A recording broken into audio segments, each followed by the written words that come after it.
Satuan Reserse Narkoba Polresta Palembang meringkus seorang kurir ekstasi jaringan Kota Prabu Muli, Palembang. Ia diringkus petugas saat berada di halaman Masjid Nurul Huda di Kelurahan Kecamatan Kalidoni, Palembang pada Selasa lalu. Warga Jalan Mayor Zen ini diamankan petugas setelah mendapatkan informasi dari warga tentang maraknya peredaran ekstasi di kawasan tersebut. Setelah dilakukan penyelidikan lebih dalam, petugas pun langsung melakukan undercover buy atau berpura-pura menjadi pembeli. Tersadar kehadiran petugas, tersangka mencoba kabur dan dengan kesigapan petugas, tersangka berinisial KR pun berhasil diamankan beserta barang bukti 2 kantong plastik berisi pil ekstasi yang masing-masing berisi 1.000 butir dengan total 2.000 butir pil ekstasi senilai 400 juta rupiah. Didapati pil setan itu, KR langsung digiring ke Polresta Palembang guna mempertanggungjawabkan ulahnya.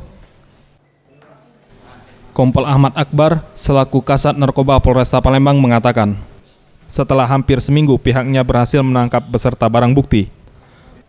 Maka dari informasi itu tim kita dari Satres Narkoba Polresta Palembang selama 1 minggu secara intensif menyelidiki info tersebut sehingga pada hari Selasa kemarin 1 orang yang kita amankan dengan barang bukti sejumlah 2.000 pil ekstasi. Atas ulahnya, pelaku akan dijerat pasal 114 ayat 2 dan pasal 112 ayat 2 Undang-Undang Nomor 35 Tahun 2009 tentang narkotika dengan ancaman hukuman seumur hidup. Tim Liputan Sriwijaya TV.